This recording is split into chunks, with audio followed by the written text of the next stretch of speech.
അപ്പോൾ ഇന്നത്തെ ഉച്ചത്തെ ഊണിൻ്റെ വിശേഷങ്ങളാട്ടോ. ഇന്ന് ഒരുപാട് വെറൈറ്റികളാട്ടോ. കൊഴുവ ഫ്രൈ, കൊഴുവ കറി, തേങ്ങാപ്പാൽ ഒഴിച്ച് വെച്ചത്, വെണ്ടയ്ക്ക അലത്തിയത്, പോത്തിൻ്റെ കരൾ വരട്ടിയത്. ഇന്നത്തെ വിശേഷങ്ങളുടെ തുടങ്ങാം. വെണ്ടയ്ക്ക വലത്തിയത്, കൊഴുവ ഫ്രൈ, കൊഴുവ കറി തേങ്ങാപ്പാൽ ഒഴിച്ചത്, ബീഫ് കരൾ. പിന്നെ ഉണ്ട് കേട്ടോ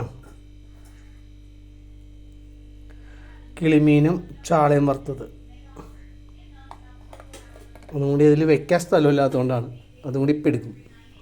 നല്ല കുത്തിരിച്ചോറും.